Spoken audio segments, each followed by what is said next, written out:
en principio problemas, digamos, en cuanto a que tengan algún tipo, en realidad sí hay problemas, pero digamos no es de tanta dimensión o de tanta importancia como cuando rendimos los exámenes. Durante los prácticos y durante las clases noto que tienen muchos problemas técnicos con el audio. Bueno, muchos de ustedes a lo mejor no participan, no usan su micrófono. Bueno, pasa esto desapercibido, pero en el día del examen, digamos, hay un diálogo entre quienes toman el examen y ustedes. Y por supuesto, ambos audios tienen que estar perfectos, porque la base del examen es el entendimiento de las preguntas o comentarios que se realizan. Yo lo que les voy a pedir encarecidamente, porque lo estoy viendo ya en los últimos exámenes, que se presentan con bastantes dificultades en los audios del receptor, no sé, que utilizan, si teléfono, notebook o computadora, y que el día del examen, por favor, a eso lo corrijan, porque la más mínima el problema que haya de audio por ambas partes, ¿no? El examen queda interrumpido. O sea que yo les pido que revisen bien antes, el día que se vayan a presentar, eso lo saben solamente ustedes, que tengan, a ver, el día anterior o un par de horas antes de presentarse, de revisar o de comprobar que el audio que sea correcto. Bueno,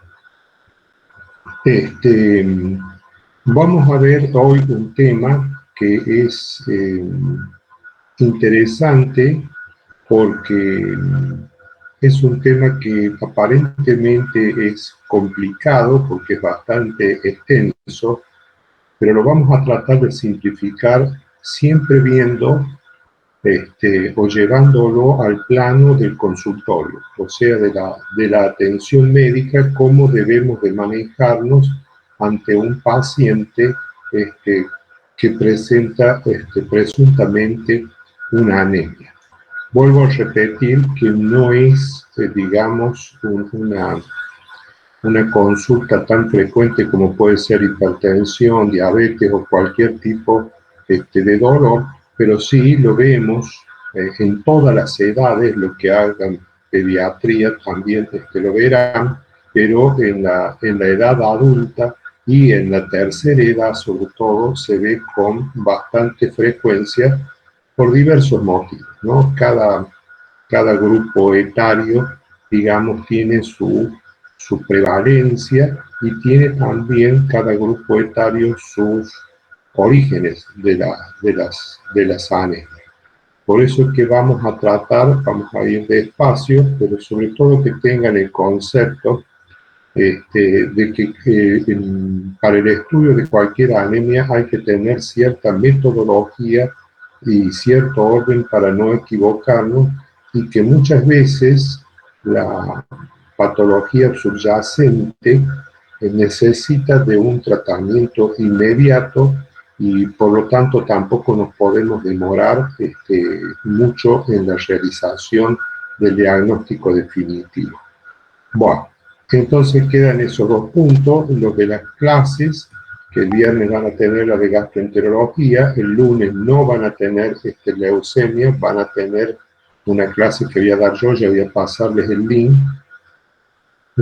a las 8:30, y esa clase se traspola al 29 de octubre, donde en el cronograma que ustedes tienen, lo tienen en guaraní, en la cátedra, que dice Ateneo 29 de octubre, allí ya lo programará la doctora Vicio. Un tema importante, leucemia, además de preguntas de examen, en fin, y tienen que tener conocimiento de eso. Bueno, arrancamos.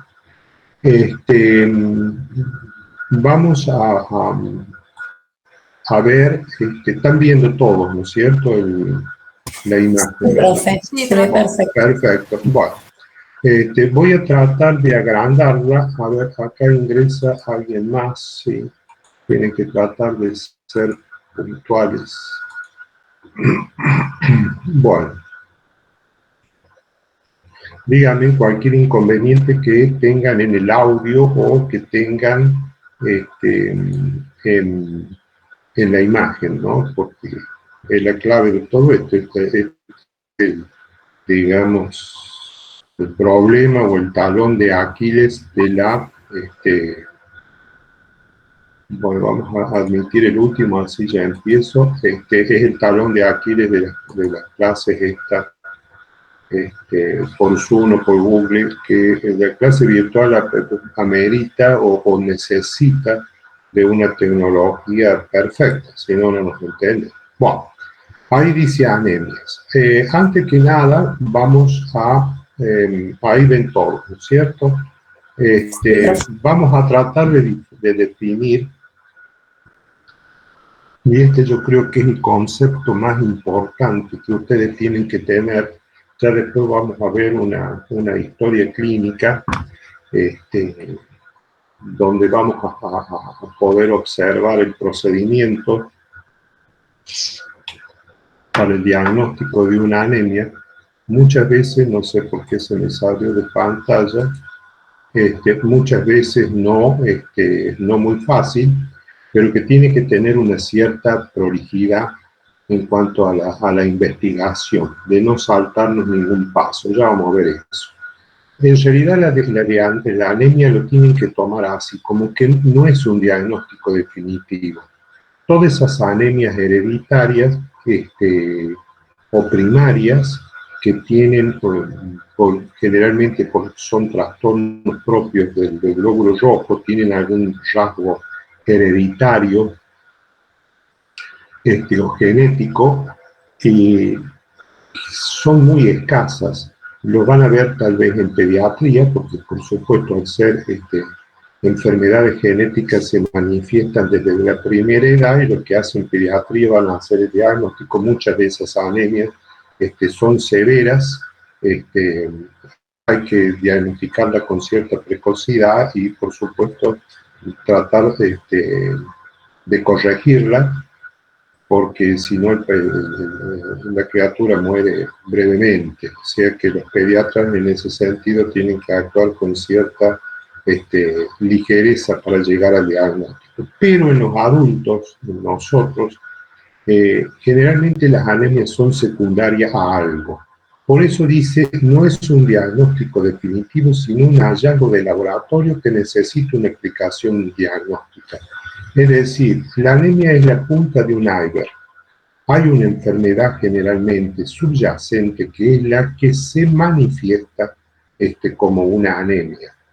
En general hay una tendencia de los médicos a que cuando diagnosticamos una anemia a través del laboratorio, ya vamos a ver, inmediatamente instaurar un tratamiento a base de hierro, vitamina B12 y ácido fólico, el clásico, sugerir una alimentación variada y completa, y no hacemos el diagnóstico de cuál es la causa de esa anemia.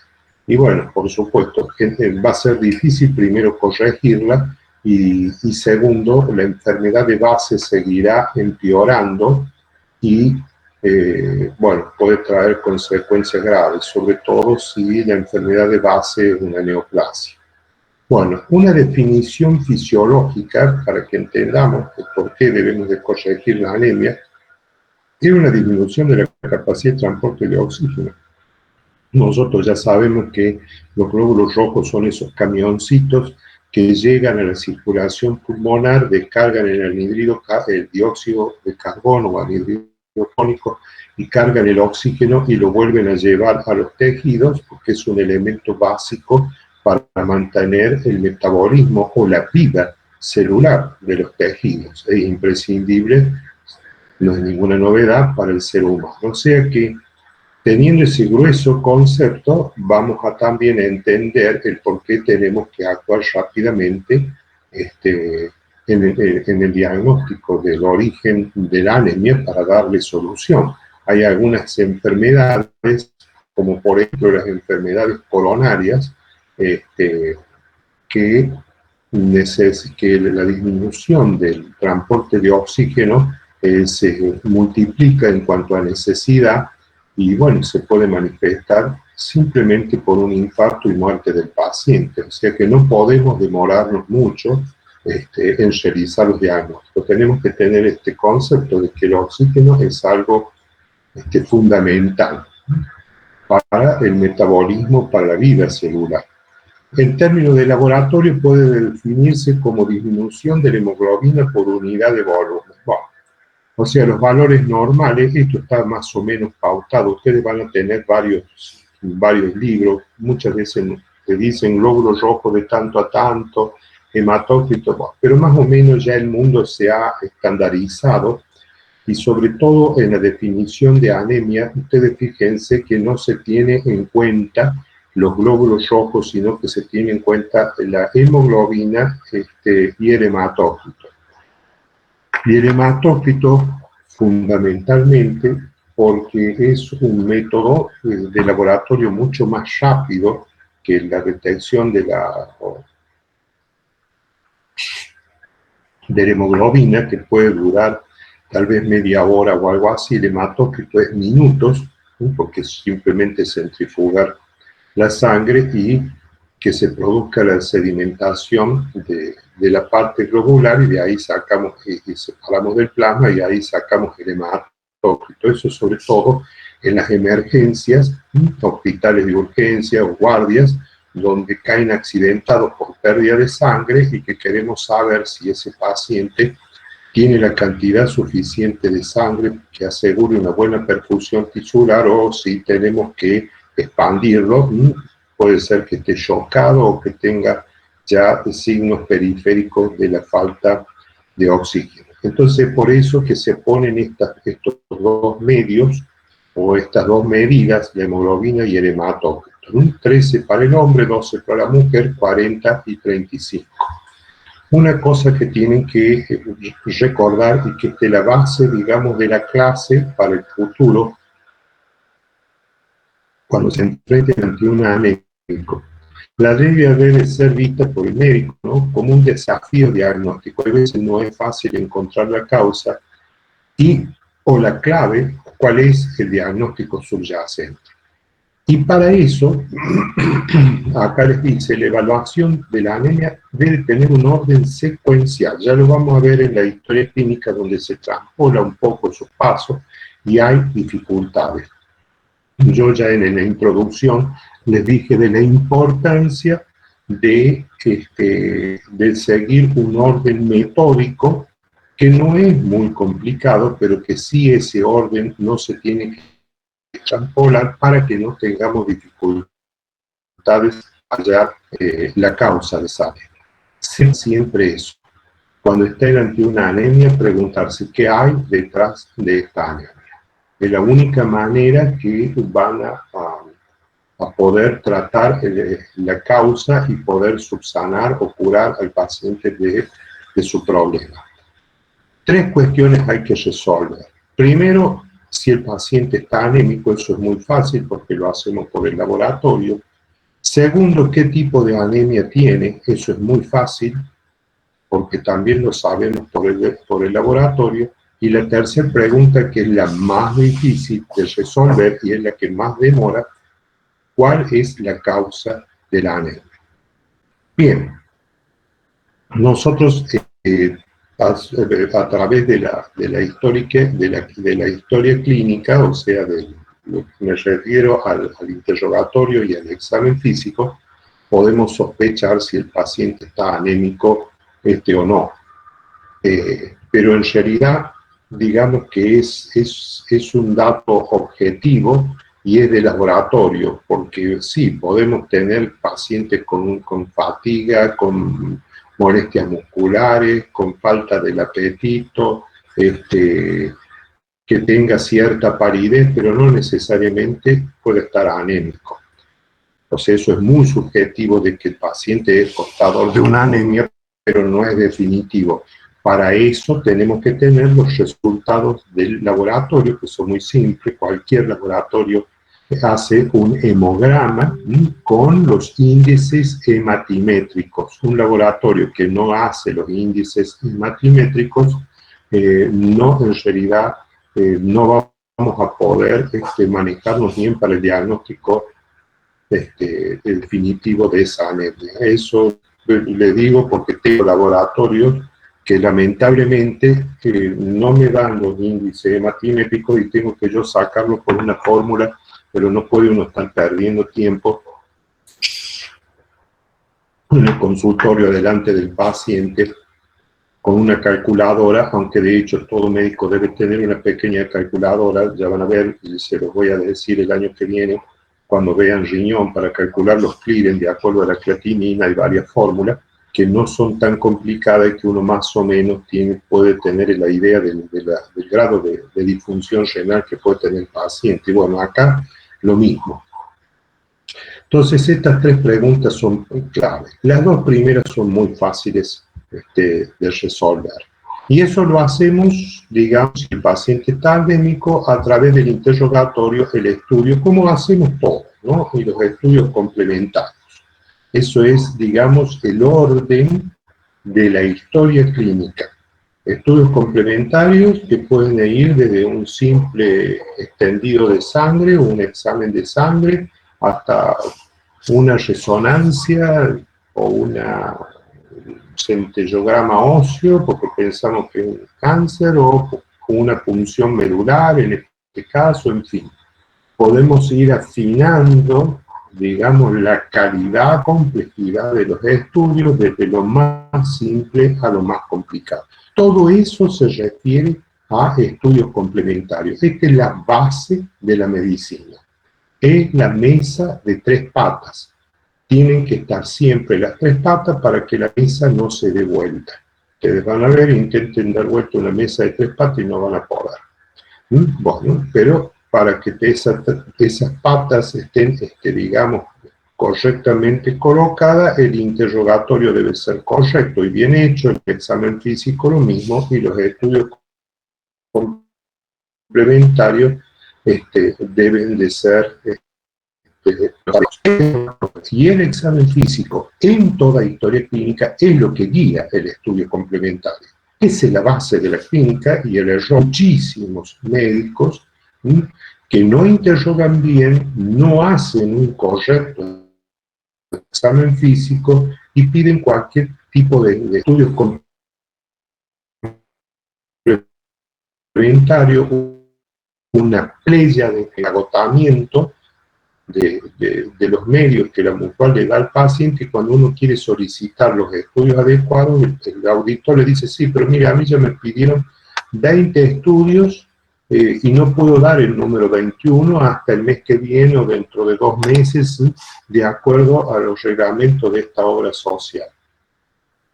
Y a lo mejor tienen 20 estudios que ninguno les hace falta. Yo veo que muchas veces hay muchos médicos que por cualquier patología piden una playa de estudios viendo función hepática cuando el paciente no tiene ninguna manifestación ni a través del interrogatorio del examen físico de ser portador de una enfermedad hepática. Y eso gasta 7, 8, 9 análisis innecesarios que por supuesto vienen normales, lo cual desorienta más todavía al médico en su trabajo. Y bueno, eso es una mala praxis en el sentido de no haber comprendido la medicina. Por eso es que el interrogatorio, que ya en todo el mundo sabemos, y lo dice todo el mundo porque ya hay estudios de eso, estudios más que interesantes en cuanto a razonamiento clínico. Algo veo que les habló la doctora Barile. El año que viene tal vez me aboque un poco más a eso, a que lo profundicen más, pero evidentemente el interrogatorio en un médico experto, de la especialidad que sea, pero la especialidad nuestra es medicina interna, el 70% del diagnóstico se basa en el interrogatorio, y más o menos un 20-25% en el examen físico, y el otro 5% está determinado por los estudios complementarios. O sea que cuando estamos muy desorientados sobre un diagnóstico es porque no hemos interrogado bien o no hemos sabido interpretar lo que el paciente nos dice, o no hemos sabido examinar bien y no hemos sabido interpretar qué expresa el organismo de ese paciente, sea un soplo, una conjuntiva pálida, una tumefacción de la articulación de la rodilla izquierda, es lo que ustedes quieran, la manifestación física que ustedes quieran, no lo hemos sabido interpretar bien y por lo tanto no hemos solicitado los estudios que realmente tendríamos que haber solicitado y por tanto el diagnóstico, olvídense. Una mesa que tiene una o dos patas cortadas es imposible de sostenerla de pie. O sea que el interrogatorio, el examen físico y los estudios complementarios, sepan ustedes siempre que es la base. Y así es como yo tengo que estudiar toda la materia, toda la patología. Es decir, yo tomo una patología determinada del sistema que yo quiera, del capítulo que yo quiera, reumatología, cardiología, en fin, y tengo que saber cuáles son los rasgos que determinan a una enfermedad al interrogatorio, cuál es el examen físico y cuáles son los estudios pertinentes que debo de realizar para confirmar mi hipótesis. Es la forma ordenada de ir, ya les he dicho, de ir creando scripts que me vayan evocando una determinada enfermedad. Muchas veces no solo el examen físico, por eso voy a dar el lunes, sino que no solo, perdón, el interrogatorio, sino el simple examen físico. La sola entrevista con el paciente y verlo por primera vez al paciente ya nos puede evocar un diagnóstico. El caso más típico es la enfermedad de Graves, ¿no es cierto? Que se le presenta un paciente con una exoftalmia llamativa. Bueno, lo primero que uno piensa es que presenta esta forma, que es la más frecuente por otra parte, de hipertiroidismo. O sea, ese exoftalmo ya evoca una enfermedad. Por eso es una forma de estudiar, es así ordenada en estos 3 puntos. ¿Qué me va a decir el paciente cuando porte tal enfermedad? ¿Qué va a presentar posiblemente cuando lo examine? ¿Y cuáles son los estudios que yo debo de solicitar? Entonces, así ordenadamente, voy estudiando la medicina en forma ordenada y tratando de crear scripts, o sea, signos o síntomas que sean fuertemente indicadores de esa enfermedad, o sea, síntomas y signos que no sean muy compartidos con otras enfermedades, detalles del examen físico que sean bastante característicos, y ahí ya vamos construyendo el qué estudios complementarios debemos de solicitar. Bueno, ¿cuáles son? Bueno, los síntomas de la anemia dependen mucho de la magnitud de la anemia, ¿no? Es decir, si yo, por ejemplo, no me alimento bien y tengo un cáncer colónico, voy bajando de peso y se va manifestando mi pérdida de glóbulos rojos, etcétera, etcétera, al cabo de 6 meses, 8 meses, en fin. Bueno, voy a tener una tolerancia al ejercicio mayor de que si hubiese hubiese venido caminando por la calle, me atropella un ómnibus, me corto una arteria del pie y pierdo 1,5 litros, 2 litros de sangre. Lo hago bruscamente, el organismo no tiene momento para compensar.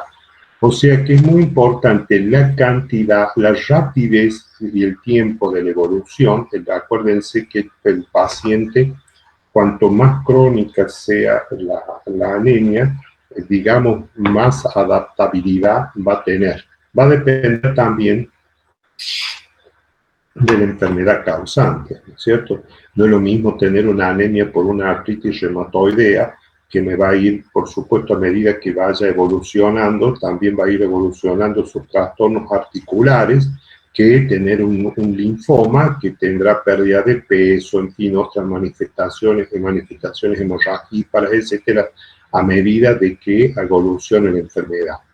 Y después también va a depender de los mecanismos, de los mecanismos compensatorios que pueda tener el paciente, que esos mecanismos compensatorios van a ser más eficaces cuanto menor sea la edad del paciente y cuanto más tiempo haya transcurrido en producirse esa anemia, o sea, en tiempo prolongado y a una velocidad muy lenta. Entonces eso da tiempo a que el organismo se vaya adaptando. Y es así que van a ver en algunas anemias que les voy a mencionar que los pacientes, ustedes se sorprenden, tienen una hemoglobina relativamente baja, 10,5, 11, y sin embargo les dicen que no, que pueden realizar las tareas de la casa. Eso lo van a ver mucho en algunas formas de talasemias menores, que acá hay muchos, porque hay muchos descendientes del sur de Italia, se ve mucho ese tipo de anemia. Ya lo vamos a mencionar así nomás al paso para que la tengan en cuenta.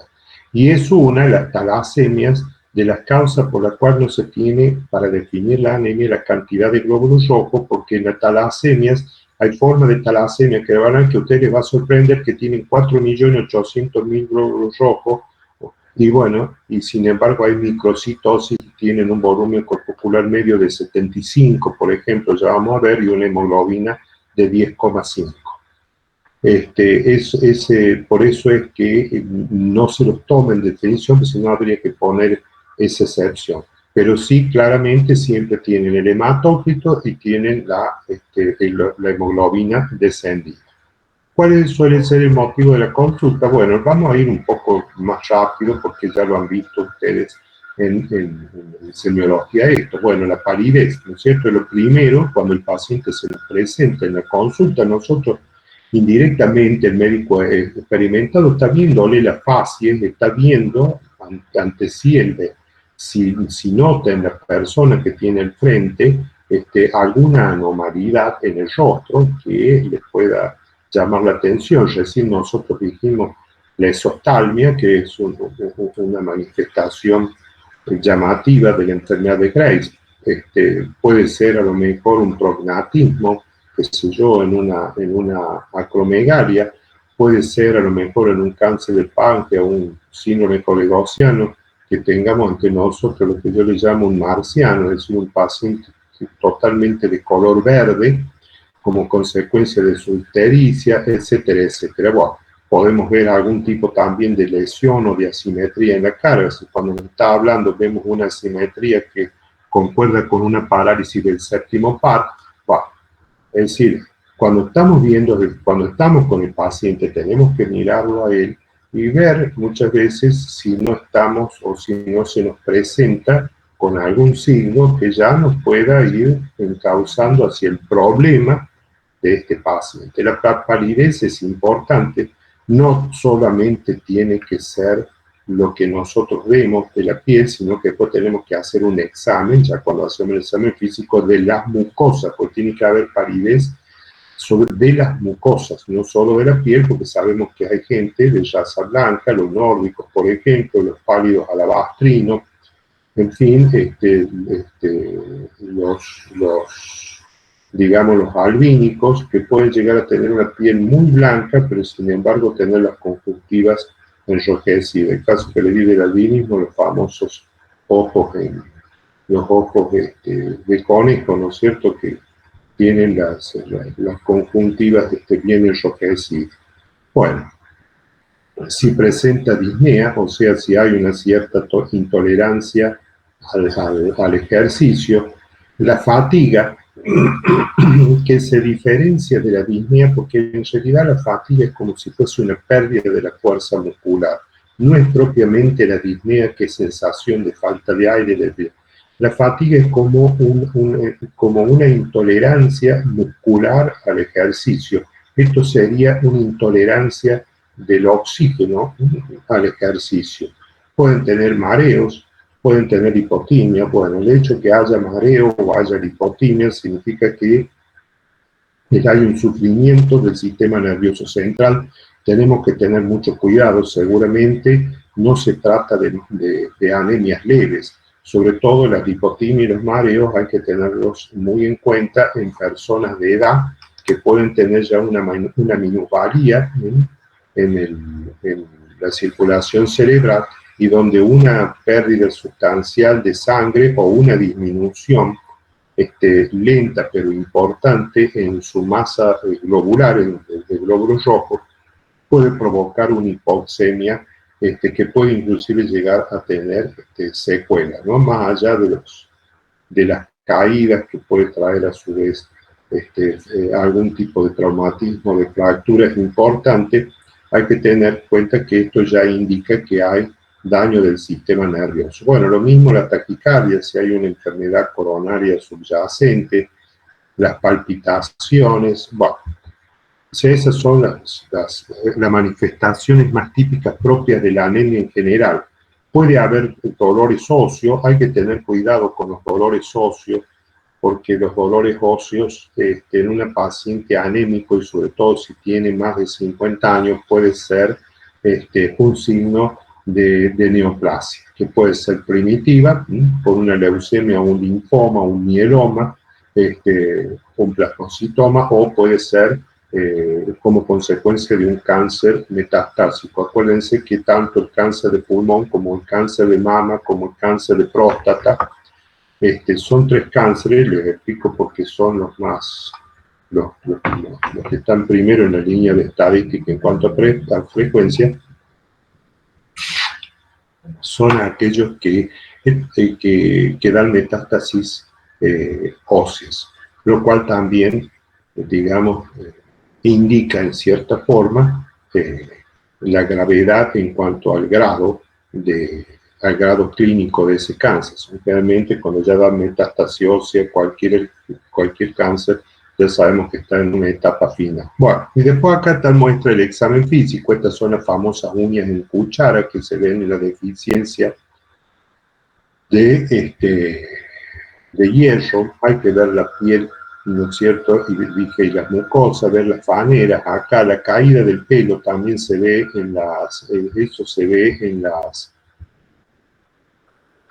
la caída del pelo se ve también en las anemias linfocénicas. Bueno, la fiebre, si hay fiebre, hay que ver el tipo de fiebre. Si no son muy altas, las colagenopatías, los linfomas, las leucemias, si son fiebres que están por encima de 35, 39 grados, pensar en una causa infecciosa, bueno, que la esté provocando.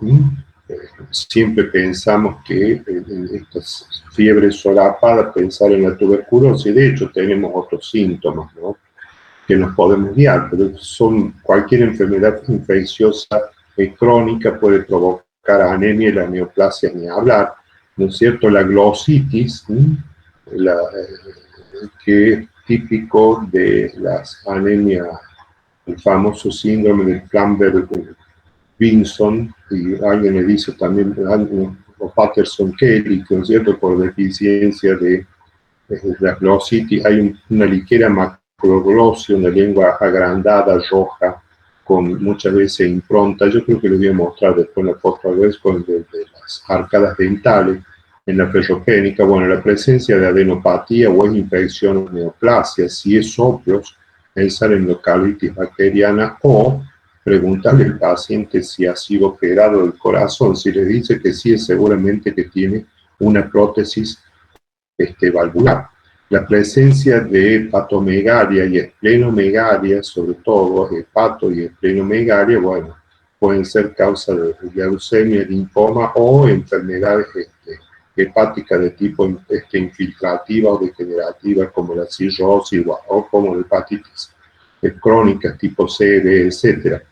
Los trastornos articulares, que acompañan siempre la anemia acompaña casi siempre las enfermedades del colágeno, sobre todo el lupus y la artritis reumatoidea, y algunos trastornos nerviosos característicos.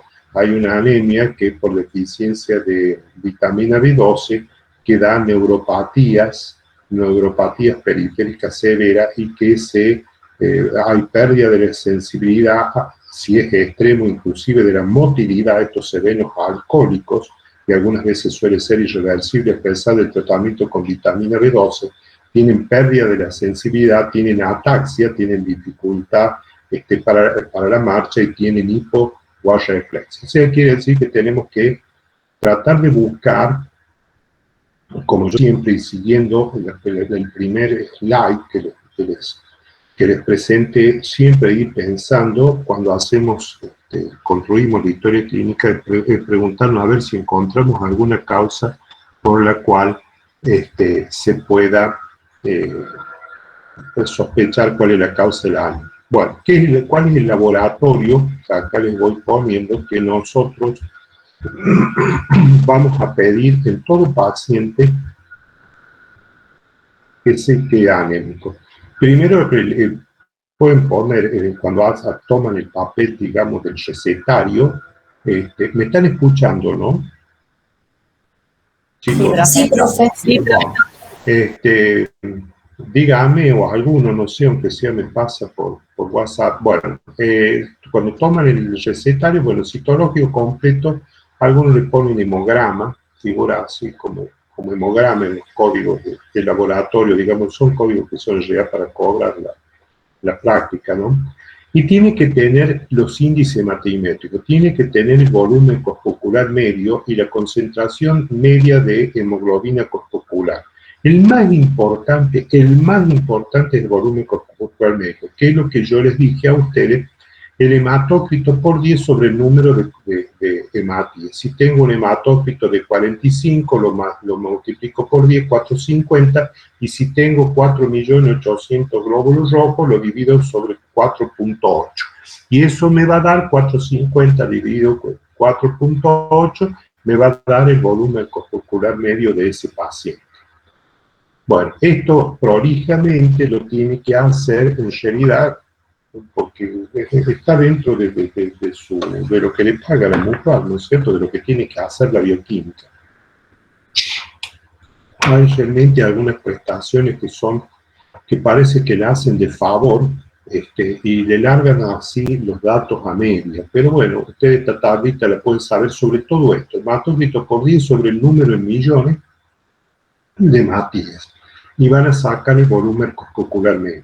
Tienen que pedir los reticulocitos, porque eso les va a dar una pauta de cómo inclusive está esta es una clase, y les voy rellenando así, que se hace extensa, porque en realidad es difícil darle en una sola clase. Yo les doy una cosa global, después ustedes van a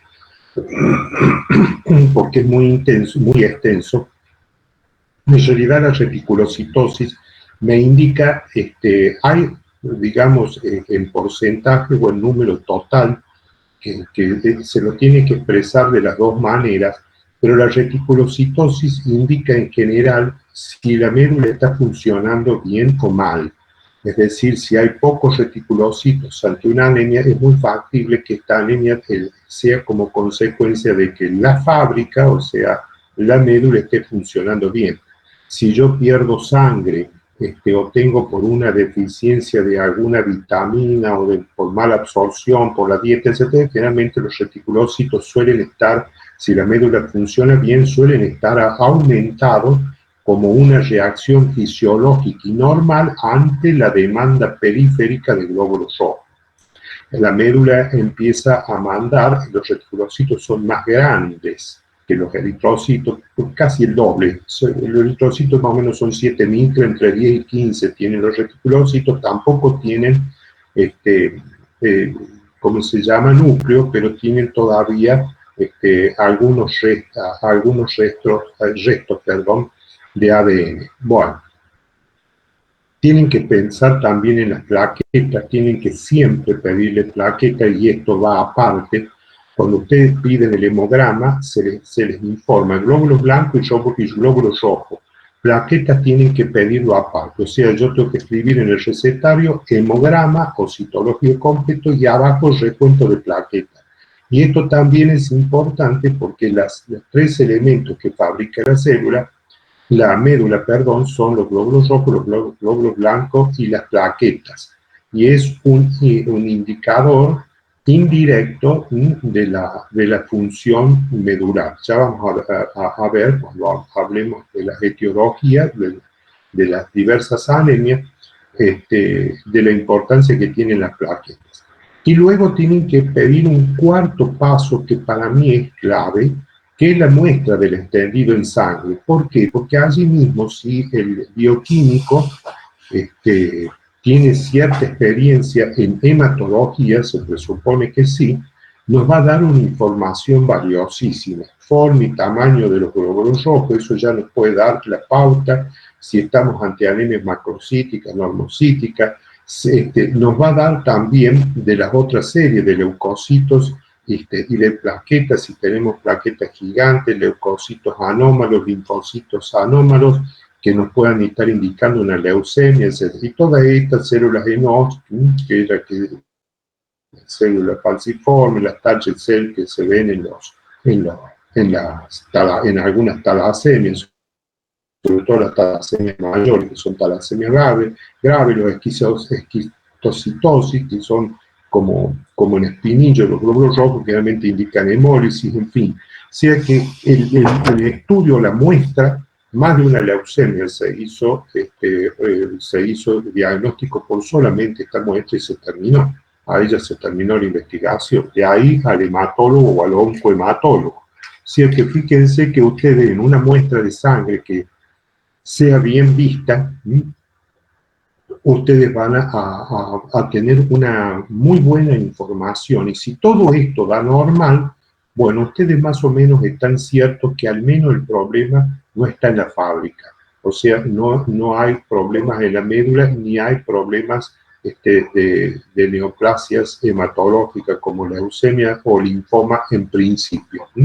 Si bien no lo puede uno descartar totalmente, pero ya van, digamos, tamizando las posibilidades diagnósticas y dejando como segunda o tercera posibilidad alguna para ir pensando en otra causa que sea más principal. Y la sangre oculta en materia fecal, ¿no es cierto? Que es muy importante porque, sin duda alguna, sobre todo después de los 40 años, 45 años, la causa más común de anemia en el mundo es la pérdida de sangre. Y dentro de las pérdidas de sangre, la causa más común para hombres y para mujeres, y antes era más para hombres y para mujeres, pero ahora se ha igualado un poco, es la pérdida de sangre a través del tubo digestivo. Vía alta o vía baja. Tiene la dificultad esta sangre oculta que necesita una preparación correcta por parte del paciente porque el resultado del examen es muy dieta dependiente. Si yo tomo muchas sustancias reductoras, le digo una, redoxón, vitamina C o cualquier zumo de naranja, es muy factible que me dé un falso negativo. Y si como muchas verduras verdes, le doy el otro extremo, espinaca, acelga, etc., es capaz que me dé por la sobrecarga de hierro un falso positivo.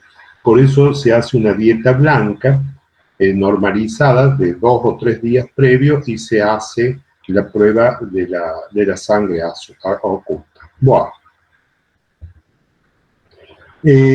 A ver cómo estamos acá. No sé qué. Bueno, vamos a ver, y yo les doy la clasificación de acuerdo al volumen corpuscular medio, o sea, el tamaño de los glóbulos rojos. Normalmente un glóbulo rojo tiene entre 80 y 100 fantolitros, FL, van a ver ustedes, fantolitros, ese es el tamaño de promedio de los glóbulos rojos. Cuando es menos de 80 hablamos de microcitos, cuando es más de 100 hablamos de macrocitos. Y eso, si ustedes observan, es lo que le da el resultado del simple laboratorio que lo pueden hacer en el barrio, en fin, alguna bioquímica. Ya con ese dato podemos hacer una clasificación somera, pero bastante completa en cuanto a la casuística. Es decir, que hacemos una clasificación del 95 o más por ciento de probabilidades que esté dentro de esa clasificación la anemia a la cual nos enfrentamos, lo que es muchísimo, es muy alto. sea que el volumen corpuscular medio es un indicador muy importante que lo necesitamos para clasificar a las anemias. Y se clasifican en anemias macrocíticas, normocrómicas. Bueno, ahí entraría la concentración media de hemoglobina corpuscular, pero olvídense un poco de esto. Yo quiero que vean esto, macrocíticas, que son aquellas que tienen un volumen corpuscular medio que está entre 100, los redondeamos así, dice 103, 106 fantolitros, puede estar mucho más, 120, 130, en fin, dependiendo de la cronicidad. Pero más o menos todo lo que esté por encima de 100, 103, ya estamos hablando de una anemia macrocítica. Tiene una concentración normal, porque entre 2 y 36, y entonces ahí es donde nosotros talla lo nuestro. Cuando nos enfrentamos ante una anemia que tiene un volumen corpuscular medio alto, o sea, por la morfología, esto es una clasificación morfológica, por la morfología del glóbulo rojo. Los tenemos normales, anemias que cursan entonces con glóbulos rojos normales, grandes o pequeños. Acá estamos viendo aquellos que cursan con glóbulos rojos grandes. Y a la cabeza, la deficiencia de vitamina B12 y de ácido fólico. Luego hay lo que se llama unas megaloblásticas refractarias, ya vamos a ver, las de algunas hepatopatías crónicas, sobre todo aquellas hepatopatías que son como, que cursan con que cursan con alcohol, como consecuencia del alcoholismo, como la cirrosis, ¿no? La deficiencia de vitamina B12, vamos a ver así, y de ácido fólico, sin duda son las dos más frecuentes en este capítulo. Generalmente son como consecuencia, esta de vitamina B12 y de ácido fólico, como consecuencia de la falta de ingesta. Acá hay situaciones, lo van a ver, sociales, de malas alimentaciones, o también un poco social, económica y también médica. Lo van a ver mucho en aquellas familias que son numerosas, donde la madre tiene varios hijos, es decir, queda embarazada y todavía está en lactancia del hijo anterior, etcétera, etcétera, no tiene buena alimentación y por supuesto pierde por nutrición del hijo que tiene en su vientre, pierde por la nutrición de su hijo que está amamantando, y sumado a eso no tiene buena ingesta ni de vitamina B12 ni de ácido fólico. Esas son las causas que ustedes van a ver más importantes, que es la que ustedes tienen que indagar. Hay otras, como los antimetabolitos, que bueno, ya el médico sabe. Si yo tengo un paciente con artritis reumatoidea y le estoy dando metotrexate, sé que le tengo que dar antimetabolitos. Bueno, hay algunas drogas que ya se saben también, como antes era muy dada la fenilidantoína, el epamin, como anticonvulsivante, que también era antifólico. Bueno, ya sabemos cuáles son las drogas que pueden interferir en el metabolismo, una lista importante, pero básicamente los oncológicos en general son antimetabolitos, o sea que hay que administrar ácido fólico. Y bueno, luego tenemos lo que se llama las megalobásticas refractarias. ¿Por qué se llama refractaria? Porque muchas veces el médico da vitamina B12 y da ácido fólico, y sin embargo la anemia no responde al tratamiento de esta asociación de vitamina B12 y de ácido fólico, y entonces amerita un mayor estudio. Generalmente se trata de problemas medulares, donde la fábrica, donde hay fibrosis medulares, donde la médula no, a pesar de que tenga un aporte de estos elementos, no es capaz de fabricar la suficiente cantidad de glóbulos rojos. Y suele haber escondido lo que se llama las displasias medulares, una cierta tipo de disfunciones de la médula que hay que tener cuidado. Todo esto es para el hematólogo. Cuando ustedes tengan esto y no les responda, deriven inmediatamente al hematólogo, porque acá puede haber escondido una leucemia o el prolegómeno de una leucemia y de un linfoma.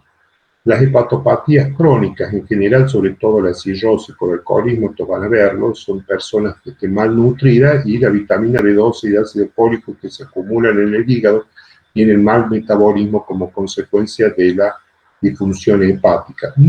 Y los antimetabolitos, que ya dijimos, casi todos los oncológicos son antimetabolitos, y se les da ya de entrada un tratamiento supletorio con ácido fólico, sobre todo que es más sensible que la vitamina B12 a la deficiencia. El ácido fólico tiene poca reserva, la vitamina B12 podemos tener varios meses sin ingerir y tenemos reserva hepática. El ácido fólico no, enseguida que no lo consumimos a través de los alimentos empieza la deficiencia. Y las anemias hemolíticas con gran reticulocitosis son aquellas anemias a donde hay una gran reacción medular. ¿Y qué pasa? Al aumentar mucho los reticulocitos en sangre y ser el doble del tamaño de los glóbulos rojos, en realidad sería una pseudo aumento del volumen corpuscular, porque también se los promedia en el volumen corpuscular medio, por eso medio, también se tienen en cuenta los reticulocitos, pero en realidad por eso es importante el estudio, es muy importante el estudio en fresco. Vamos a ver que hay muchos reticulocitos que nos aumentan el volumen corpuscular medio, pero que en realidad cuando hacemos el extendido, los glóbulos rojos tienen una apariencia de tamaño normal. Por eso es muy importante pedir el estudio o el extendido de sangre para que se pueda observar con el microscopio las diversas células, ¿no? Bueno, acá están las normocíticas, normocrómicas, que como ustedes ven están dentro del rango normal, ¿sí? Y que son las más temibles. Unas son, acá está por pérdida de sangre, en realidad son como consecuencia de pérdida de sangre aguda, son accidentes. Aquel que se lo atropelló un auto, tuvo una herida, un balazo, una puñalada, en fin, perdió sangre, en realidad ese paciente tiene otros compensaciones, ¿no? La compresión esplénica, venosa, en fin, con lo cual restituye volumen, y si es una persona joven, generalmente no se necesita, si no hay mucho compromiso hemodinámico, el hecho de transfundirlo, pero cuando le tienen tal vez un hematócrito bajo por la pérdida de sangre, pero el volumen corpuscular medio está normal. Luego, dentro de este grupo, que lo van a ver muy frecuentemente después de los 60 años y que tienen que tener mucho cuidado, están las anemias aplásicas, es decir, son las aplasias puras que la fábrica, la médula deja de fabricar glóbulos rojos. Estos en general tienen un tratamiento medio sombrío y tiene que ser derivado, por supuesto, al hematólogo, porque pueden degenerar en neoplasias, en linfomas y en leucemias. Estas anemias aplásicas generalmente se caracterizan porque todas las tres series están disminuidas, tienen pocos glóbulos rojos, porque tienen poca plaqueta, tienen pocos glóbulos blancos, empieza a disminuir las tres series. Bueno, y eso hace proactiva que no solo tengan anemia, sino que puedan padecer trastornos si es, digamos, la pérdida o la disminución de plaqueta y de glóbulos blancos importante. Bueno, tendrán síndrome hemorrágico o serán proclives a infecciones, etc. Y la tienen una forma más rara, que la aplasia eritrocítica pura, donde son totalmente refractarias. Por supuesto, cualquier tipo de tratamiento se suelen transfundir algunas veces hasta que en algunos casos puedan recibir el trasplante de médula ósea. La insuficiencia renal crónica, sobre todo cuando están en diálisis, ustedes saben que los insuficientes renales no pueden fabricar en general cuando están en la parte terminal, y antes de llegar a la parte terminal, antes de llegar a la diálisis con clearance de 25, 20, cuando están ahí para entrar a la diálisis, ya la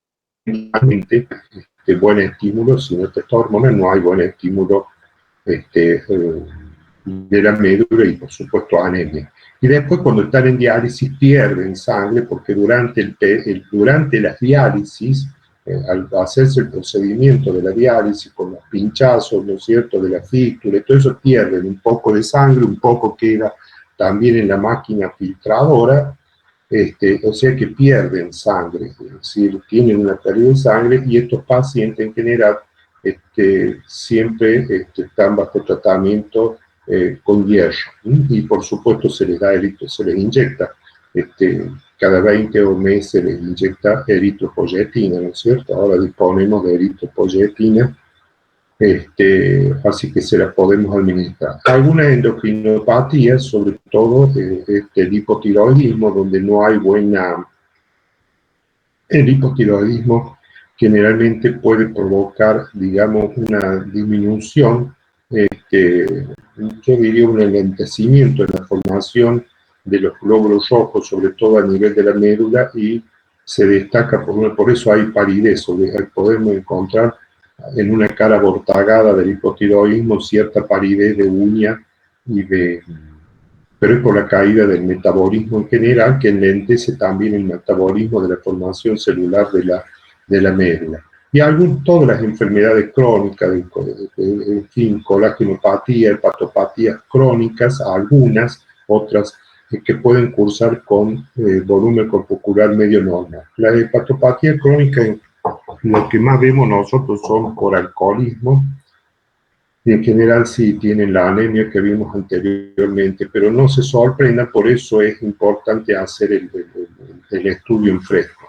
Y las anemias hemolíticas con poca reticulocitosis son aquellas anemias donde hay pérdida de sangre, pero poca reacción de reticulocitos, entonces no se aumenta el promedio y son anemias que cursan con un volumen corpuscular normal, es decir, en vez de hacer macrocitosis, hacen normocitosis porque tienen poca reacción de los reticulocitos. Estas anemias hemolíticas con poca reticulocitosis son anemias que son severas porque hay un problema que provoca la anemia hemolítica, que puede ser intra o extracorpuscular, pero a su vez hay una pobre reacción medular, bueno, que hay que investigar la causa. Casi todas estas anemias, este tipo de anemias y las aplasias erotríticas puras y las anemias aplásicas, esta anemia aplásica, aplasia eritrocítica pura y las anemias hemolíticas con poca reticulocitosis,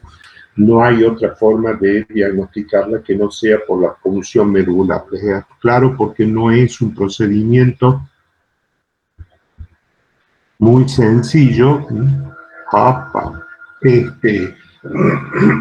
y que muchas veces tiene cierta molestia la punción de la cresta ilíaca en el paciente, pero es la única manera de poder observar en directo la fábrica, por decirlo así, de las células sanguíneas y que podamos llegar a un diagnóstico de certeza. Y acá tenemos el grupo, que es el primer actor, las anemias microcíticas hipocrómicas, que son más o menos el 70% de todas las anemias, fácilmente de las que vamos a ver en el consultorio, porque acá está, digamos, la actriz principal, que son las anemias ferropénicas. Y el 80% de estas anemias ferropénicas, sobre todo después de los 45 o 50 años, son como consecuencia de pérdidas de sangre. O sea que siempre hay que tener, y a medida que vamos aumentando en la edad, las causas que ya hemos visto, bueno, se los he dicho a los chicos que están en mi comisión, las causas digestivas de pérdida de sangre, de arriba y de abajo, las gastritis erosivas es muy común, más que las úlceras gastroduodenales, que también lo pueden provocar. Son más raras las varices esofágicas, porque obviamente la hipertensión portal es como consecuencia de una cirrosis, pero la gastritis crónica, las gastritis erosivas pierden sangre de forma crónica en pequeñas cantidades que en el tiempo van provocando este tipo de anemia ferropénica. Los divertículos, los pólipos, el adenoma velloso que se ve más allá del cáncer, ¿no es cierto?, colónico, que se manifiesta en general por otros signos, por otros síntomas que enseguida nos van a poner en alarma, ya eso se lo va a dar la doctora Vicio, pero evidentemente siempre que se habla de cáncer, en general hay síntomas, hay un síndrome consultivo, hay fatiga, hay pérdida de peso, que es el signo más importante del síndrome consultivo, y cuando hay fiebre pensar en infección o sumado a eso infección o que hay una neoplasia. No es tan difícil de darse cuenta que estamos ante una enfermedad grave y que amerita una investigación. Y como estas ferropénicas son las anemias más frecuentes y que son como consecuencia de pérdida de sangre, es que yo en el screening inicial de cuáles eran los estudios que debo de pedir en toda anemia, sobre todo si la persona tiene más de 40, 45 años, es la sangre oculta en materia fecal. Y volviendo a eso, dijimos lo difícil que es preparar el paciente, no se den por vencido hasta que les dé 3 veces negativo en 3 muestras diferentes. Dejar pasar una semana, volverla a realizar, dejar pasar otra semana y volverla a realizar. Si ustedes tienen 3 muestras que han sido negativas y que están ciertos de que el paciente ha sido preparado correctamente, bueno, pueden estar, digamos, un poco más tranquilos. De todas maneras, por el interrogatorio, los antecedentes del paciente pueden preguntar si han padecido de algo o padecen de alguna enfermedad gastrointestinal, si han sido vistos por otros internistas o por algún gastroenterólogo o se le han hecho estudios gastroenterológicos, ¿no?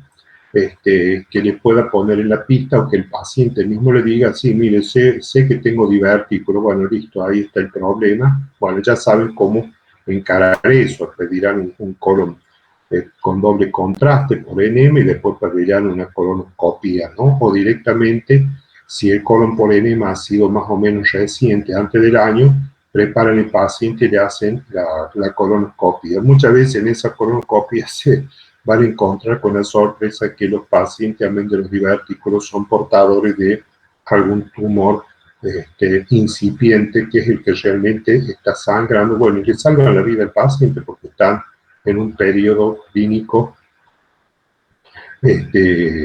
quirúrgico, digamos, precoz, en el cual el paciente se puede salvar, se le hace una colectomía, bueno, de la zona, en fin, y eso lo van a ver en cirugía y el paciente tiene muy buena sobrevida.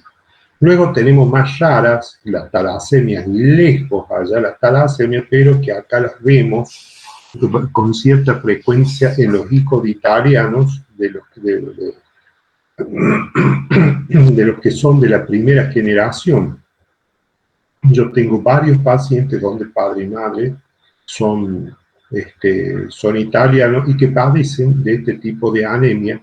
La talasemia, ustedes saben que es una hemoglobinopatía donde las cadenas alfa y beta de la globina están una u otra disminuidas. Si está disminuida la cadena, no se produce en buena cantidad de cadenas alfa, tendremos las alfa talasemia, o si son las beta talasemia, y hay algunas formas mixtas. Es una enfermedad hereditaria. Si ustedes la ven, tienen que inmediatamente derivarlo al hematólogo, porque ellos le hacen los estudios genéticos, porque ya no era como en la época mía que solamente se hacía la electroforesis de la globina, sino para ver la cantidad de cadenas y el defecto de las cadenas alfa o beta, sino que se hace el estudio genético, que es el que confirma en un 100%, y bueno, la mayoría de ellos no necesitan tratamiento. Se adaptan, desplazan la curva de hemoglobina, de la oximoglobina hacia la derecha, eso ya lo vimos en los prácticos del respiratorio, bueno, y ante, digamos, esfuerzos normales no tienen ninguna dificultad. Bueno, deportes de competición físicos no van a poder hacer, de hecho van a sentir disnea, suelen tener generalmente una normoglobulia, 4,5 millones, 4,6, tienen microcitosis con volumen corpuscular medio disminuido con hemoglobina disminuida, 10,5, 11, y un hematócrito, supongamos un hombre, ¿no es cierto?, de 34, 33, en fin.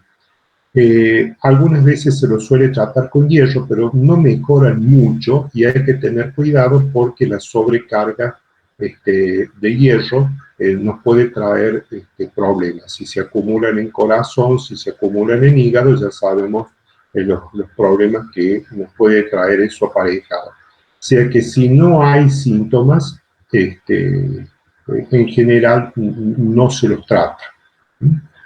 Se lo puede derivar y se lo debe de derivar al hematólogo para que haga una valoración y tenerlo allí en observación por algún tipo de necesidad que pueda tener este paciente. Por ejemplo, si se le suma pérdida de sangre o alguna enfermedad crónica que acentúe más su problema de anemia. Pero esta talasemia las van a ver, sobre todo los sicilianos, los calabreses, todos los que están en el sur de Italia, del Mediterráneo, lo van a poder observar.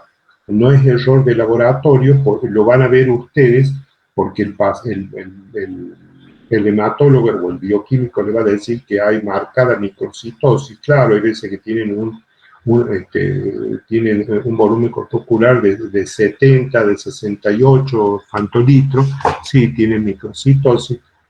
Entonces, ¿cómo es esto que tenemos? Pero si se fijan en el hematócrito, la hemoglobina es coincidente con eso y la cantidad de glóbulos rojos, bueno, ya saben, por eso no es un marcador de anemia, los tienen que derivar. Y hay una forma más grave que no viven, que es la beta-talasemia, cuando hay una pérdida total de las cadenas beta en los niños, la anemia de Cooley, que generalmente viven meses o años, se los van a ver en pediatría. Y otra donde no es muy severa, pero es una importante reducción en la fabricación, digamos, de las cadenas alfa o beta, y tienen anemias moderadas que en general sí necesitan suplementos de hierro periódicos para poder mantener una masa glomerular más o menos importante para compensar digamos, esa microcitosis, es decir, son camiones pero de acoplado chiquitos, no pueden transportar tanto oxígeno como los pueden transportar los glóbulos rojos normales. Algunos de ellos, en la forma severa, tienen esplenomegalia, lo van a ver en algunas familias. La extirpación del vaso, la esplenectomía, suele mejorar el tratamiento. Bueno, y acá están las sideroblásticas o sideroaclésticas, que son las famosas que se ven las células en anillo, pueden ser secundarias a droga, que no interesa tanto, algunos antimetabólitos, pero sobre todo las que son primarias, son que se llaman células en anillo, sideroblásticas o sideroaclésticas, porque no hay buena producción de glóbulos rojos y suelen ser prolegómenos de leucemia y de linfoma. Cuando vean células en anillo, derivar inmediatamente al oncohematólogo o al hematólogo y sobre todo si tienen más de 50 o 60 años. Esto ya no se ve, la intoxicación por plomo, eso se ve también el extendido, el puntillado eosinófilo de los glóbulos rojos, característico, antes era muy común en las personas que trabajaban con plomo, los linotipistas, que olían, digamos, o aspiraban el humo del plomo cuando fabricaban propiamente las letras para imprimir en las imprentas. Hoy en día esto se ve más en los pintores de autos, con las pinturas nuevas que tienen bastante plomo y que no utilizan mascarilla. Bueno, vamos a ver una historia, van a ver que es una historia muy simple, vamos a ver una historia rápida, pero para que vean cómo se investiga. Esta es una paciente negra, y voy a poner esto porque para hacer el diagnóstico, acá no tenemos raza negra, pero para que hagamos un diagnóstico diferencial donde tratemos de revisar un poco todos las causas de anemia que se las he tratado de sintetizar. Tienen otras muchas clasificaciones, premedulares, medulares, prosmedulares, en fin, por falta de nutrientes, por falta de función medular, por exceso de destrucción, por falta de fabricación. Bueno, si ustedes se ponen a ver, cada librito tiene lo suyo, pero de hecho los sajones hicieron esto y el mundo ya se adaptó a esto. Es lo más práctico además para la consulta médica, es ver el análisis simple de sangre, el hemograma, y ver y dice primero la hemoglobina y el hematócrito. ¿Hay anemia? Sí, bueno, a ver qué tipo de anemia tiene. Es normocítica, microcítica o macrocítica, y ahí ustedes tener, por supuesto, de memoria la clasificación, o por lo menos la más importante de cada grupo, y de acuerdo a lo que han encontrado en el examen físico y y en el interrogatorio se van a dar cuenta. Si ustedes ven una anemia macrocítica en una paciente que tiene un síndrome de mala absorción, ahí está. O sea, bueno, tiene deficiencia de ácido fólico y vitamina B12, no es importante. Si un paciente viene con una anemia y le dice, mire, yo hace 2 meses estuve internado por una hemorragia importante intestinal porque padezco de divertículo, y se encuentra con eso, bueno, parece que siguen sangrando, a lo mejor en cantidades casi microscópicas, pero sigue haciendo. O sea, la pérdida de sangre es evidente. Si una mujer le viene porque tiene hemorragias mensuales abundantes, bueno, ahí está la causa de la anemia. O sea que hay veces que es muy evidente, y otras que tenemos que explorarlo más, que no son tan evidentes. Pero es importante el examen físico y es importante, por supuesto, el interrogatorio. Sobre todo ahora que está tan en moda la gente vegana, que no tiene, digamos, una dieta múltiple, y bueno, puede llegar a tener deficiencias en algún momento de vitamina B12 y de ácido fólico. La carne de vaca, evidentemente, es la gran fuente de ácido fólico y de vitamina B12, más allá de la verdura y de lo que quieran, pero ahí está. Wow. O sea que tenemos que muchas veces, interrogando un poco bien prolijamente, no nos cuesta mucho hacer el diagnóstico. Bueno, esto es una mujer de raza negra de 70 años de edad. Estos datos grábenlo bien porque es importante, que tiene una historia de fatiga al realizar trabajo doméstico o al caminar. Disnea con el ejercicio, pero no el reposo. Bueno, habría que preguntar un poco en trabajo doméstico o al caminar, habría que preguntar cuántas cuadras, ¿no? Pero la línea con el ejercicio, es decir, con este tipo de ejercicio, pero aparentemente el reposo no lo tiene. Se le pide un laboratorio y vemos una hemoglobina de 5.4, acá hay un error, ¿no? El volumen corpuscular medio de 105 y una amplitud de distribución de los glóbulos rojos, eso en realidad significa esto, del 19.8%. ¿Qué es esta amplitud de distribución? Es normal hasta 14. Significa la diferencia porque no todos los glóbulos rojos miden exactamente 7 u 8 micras. Algunos habrá de 7, otro de 7,5, otro de 8, otro de 8,5, no sé si me entiende. Y eso hace de que veamos al microscopio, podamos ver o distinguir algunos glóbulos rojos de un tamaño. Esto se hace por los autoanalizadores, por supuesto, que tienen a través de la fibra óptica, hacen el conteo de glóbulos rojos y miden el tamaño de los glóbulos rojos. Pero el hecho de que haya una amplitud grande significa que hay glóbulos rojos normales, pequeños o grandes, que hay una disimilitud del tamaño de los glóbulos rojos, y nos puede eso hacer pensar de que estamos ante un problema en la fabricación de los glóbulos rojos. Si a esa lectura la sumamos a un volumen corpuscular medio por encima de lo normal, acá decimos que estamos ante una anemia, porque 5.4 está lejos del valor normal para una mujer límite, que es de 12, y que tiene una anemia macrocítica. ¿Está claro? Estamos ante una anemia macrocítica. Bien.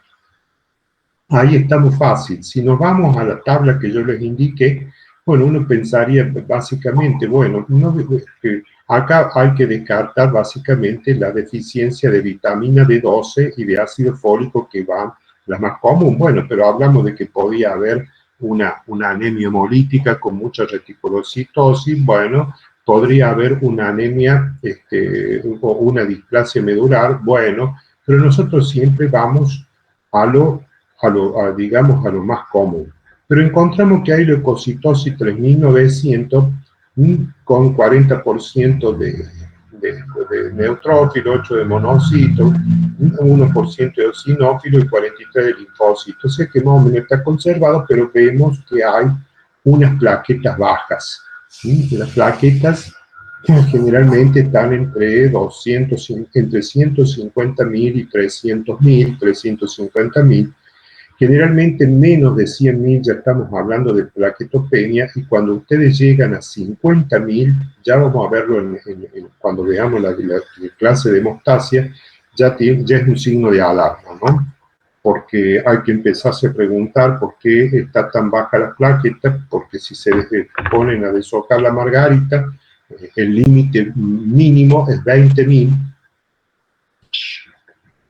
a partir del cual la hemorragia cerebral está ahí, en la puerta. O sea que, ojo, y muchas veces no sabemos la velocidad que se pueden consumir las plaquetas o qué es lo que está haciendo perder la cantidad de plaquetas, sea que tenemos que tener cuidado. Con cifras menores de 150.000 ya tenemos que empezar a pensar de que tenemos un problema. Entonces, si nosotros hacemos esta lectura, en realidad tenemos glóbulos rojos bajos, podríamos decir que tenemos glóbulos blancos bajos, o por lo menos en el límite de lo normal, y sí tenemos plaquetas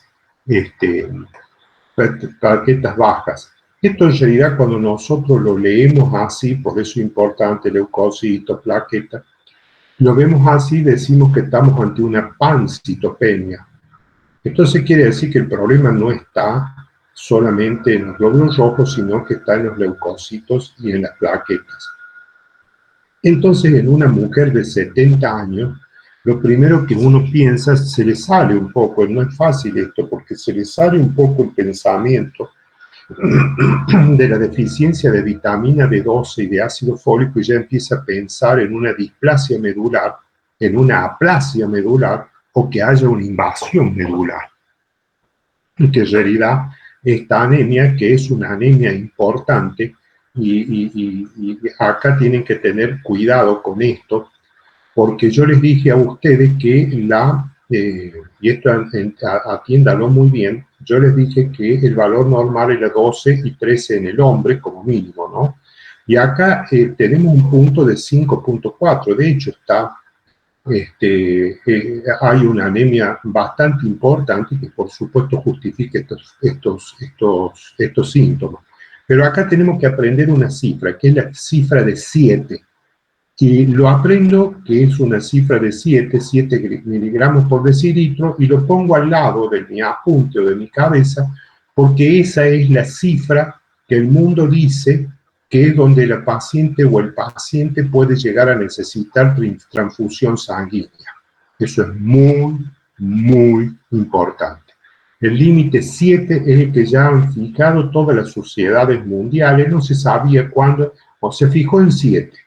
Si tiene usted menos de 7, tiene que transfundir, 7 o menos de 7 tiene que transfundir, pero por supuesto, eso tiene que estar correlacionado con el estado individual del paciente. Si no hay compromiso hemodinámico, usted puede postergar unas horas, días, en fin, esa transfusión para que le dé tiempo a que usted pueda llegar a la causa de la anemia, y entonces así tratar de fondo la etiología de esa anemia. Porque en general, cuando nosotros transfundimos y damos glóbulos rojos extraños, ustedes saben que el glóbulo rojo vive 120 días. Cuando ustedes transfunden, generalmente se toma la mitad de tiempo, es decir, 60 días. Yo lo voy a ayudar a esta persona, o al que sea, solamente por 60 días, porque lo que yo le estoy transfundiendo no le va a durar 120 días. Y en esos 60 días yo le voy a aliviar sus síntomas, voy a tener tiempo para estudiar.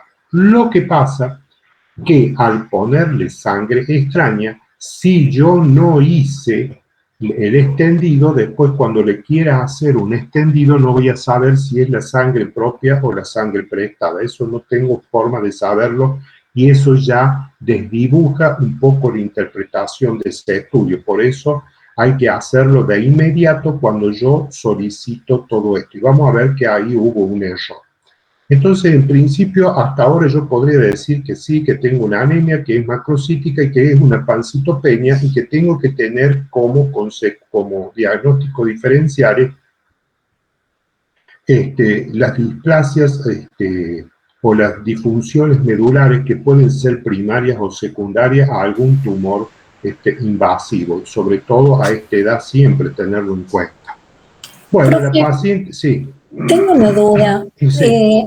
En la línea que sigue de hemoglobina dice VEM 105 milímetros cúbicos. No Sí, entiendo qué no, es. es BC, ya te dije, Perdón, en vez volumen de una corporal. E, tengo que corregir, es volumen corpuscular medio, que es lo que Ah, te enseñé yo. Bueno, y otra ya, duda más, sí, que cuando vemos en los valores hematimétricos, en la dimensión de los eritrocitos, ¿viene expresada en micras no, o no, no, bueno, por volumen acá le corporal? dice, es decir, acá en realidad él se lo expresó ya universalmente, ya no se da por milímetros cúbicos, sino en pantolitros. Por eso Ah, yo le bien. puse, pero es más o menos lo mismo.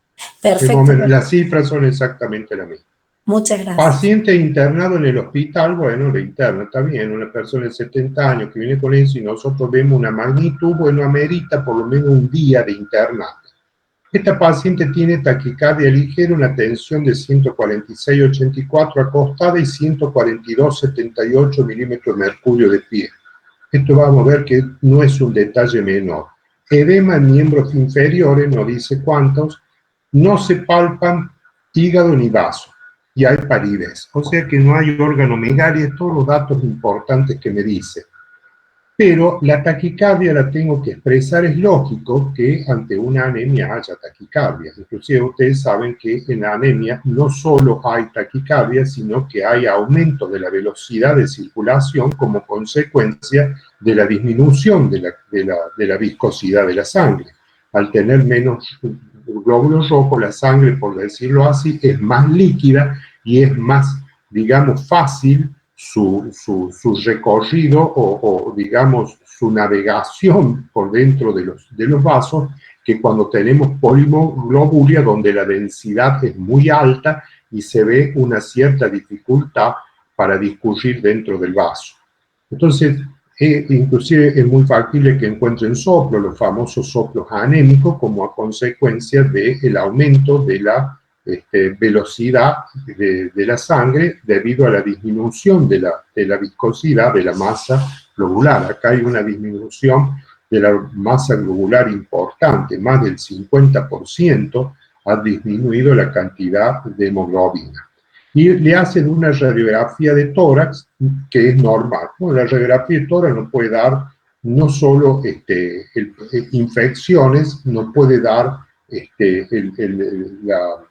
la presencia o no de cardiomegalia, porque nos puede, digamos, acentuar. Ustedes saben que en la insuficiencia cardíaca y en la insuficiencia coronaria, la presencia de una anemia puede ser algo muy deleterio, sobre todo en la enfermedad coronaria, y no se encuentra absolutamente nada. Pero acá llama la atención que esta persona no me dice cuál es realmente la frecuencia, me dice la taquicardia ligera, debo de expresarme que será 110, 115, no es algo muy llamativo y es, digamos, algo esperable ante esta anemia, pero me da de que la tensión de pie y la tensión acostado no hay más de 20 milímetros de mercurio de diferencia, casi no se modificó el estadio de pie, lo cual significa de que esta paciente hemodinámicamente no está mal. A pesar de su anemia, esta paciente no está mal hemodinámicamente.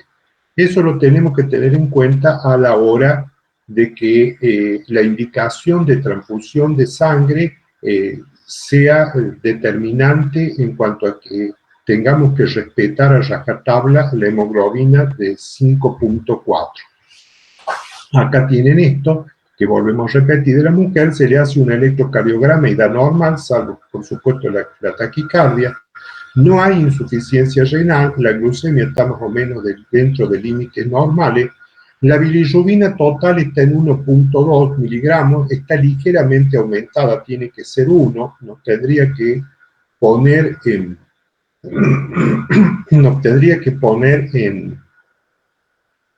a pensar si esta persona no tendría una anemia hemolítica. En realidad, los negros en general tienen un poco tendencia a tener un poco más de hemoglobina, de bilirrubina que la raza blanca y la raza amarilla.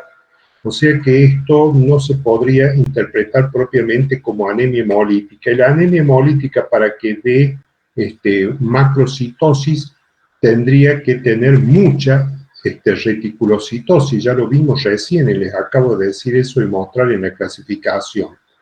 Y esto es para tenerlo en cuenta, pero es una observación que, digamos, no nos tiene que desorientar a cuanto a la meta fijada inicial. Solamente nos llama la atención, es una curiosidad, no es descartable, pero no estaría, digamos, en la vía principal de formación de una hipótesis. Y sobre todo es una fineza, sí, sabemos, pero cuando vemos los síndromes histéricos sabemos y nos presentan gente de raza negra que presenta síndrome histérico, una cosa que se nos advierte que la bilirrubina en ellos es un poco por encima, no es 1, sino que es un poco por encima de lo normal. De todas maneras, podríamos después hacer una justificación de que el por qué podría tener esta bilirrubina normal, lo vamos a hablar. Y tiene un ionograma plasmático normal. La sangre en materia fecal es negativa, se le hace la prueba de laboratorio, y la preparación para células falciformes es negativa. Bueno, esto es totalmente innecesario lo que se le pidió. En realidad es una anemia de célula falciforme, la tendríamos que haber diagnosticado si le hubiésemos hecho el extendido en fresco, lo hubiese visto a las células senos, las hubiese observado la bioquímica y no le hubiera dicho, se observan células falciformes, o sea que fue un error, ¿no es cierto?, no hacer el extendido, haber alterado ese paso. Entonces se pidió, ¿y por qué es innecesario esto? Está bien que la anemia falciforme es una anemia de alteración de la membrana, tiene hemólisis, etcétera, que podría ser la que justificase en este caso la hemoglobina, la bilirrubina ligeramente aumentada. Pero de todas maneras hay otros indicadores, ya vamos a ver, la lactato dihidrogenasa y la aptoglobina que se piden junto con la bilirrubina, que aumenta a predominio indirecto cuando hay cualquier tipo de hemoglobina de anemia hemolítica, perdón. La descenso de la aptoglobina, porque es la que capta la globina de la destrucción de los glóbulos rojos, desciende, hay aumento de la bilirrubina a causa de que aumenta la bilirrubina indirecta y por destrucción celular se aumenta la dihidrogenasa láctica. Esa tríada, que siempre le pregunto en el examen, es la clásica que hay que pedir cuando estamos ante un paciente con presunta anemia hemolítica, sea de causa corpuscular o extracorpuscular, no importa, siempre la destrucción provoca el aumento de esas tres variables.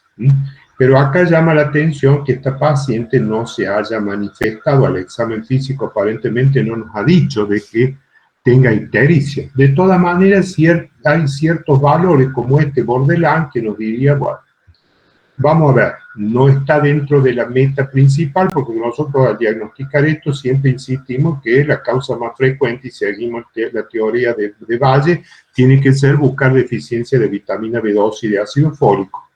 De todas maneras, como fue una pancitopenia, nos desvió un poco la ruta, porque debido a que tiene 70 años, nos hizo pensar en algún problema medular primitivo o secundario, cosa no muy rara.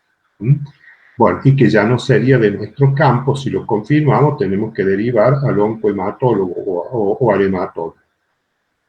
Esto es un estudio innecesario porque es una anemia que dijimos que es de los negros, pero una anemia de nacimiento. La paciente no nos dijo nada. La enfermedad de célula falciforme en los negros, inclusive lo van a ver en películas,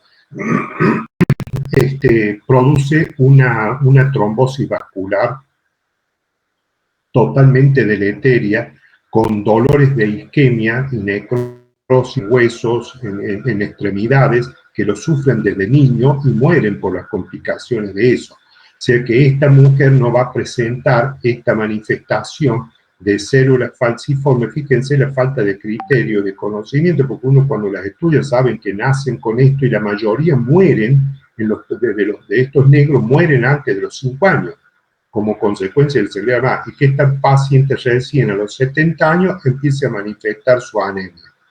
Es una cosa que es totalmente ilógica. Y por supuesto el resultado les dio negativo. O sea, empezamos a ver o a confirmar aquello de que pedimos una artillería de cosas y después vemos que nos empieza a dar todo negativo y eso nos empieza a desorientar más. Entonces el practicante le dio 3 unidades de glóbulos rojos sedimentados. Wow. Ya vimos que que recién dijimos cuándo transfundir. Dijimos que había que transfundir cuando el paciente tenía 7 o menos. Pero también aclaramos que la sociedad nos diga, sí, pero observe cómo está hemodinámicamente. Este paciente no tenía cardiomegalia, no tenía edema agudo de pulmón, no tenía hipotensión, no tenía signo de shock, no tenía hipotensión ortostática. Quiere decir que este paciente hemodinámicamente, yo lo tenía internado, lo puedo vigilar, no estaba descompensado, me daba tiempo, entre comillas, para seguir estudiando su anemia y no meter la pata. Y entonces alguien dijo, o este paciente, este médico de EDUCO dijo, bueno, a ver, tiene 5 gramos o 5 y piquito que tenía ahí de hemoglobina. Bueno, ¿qué dicen las reglas? Las reglas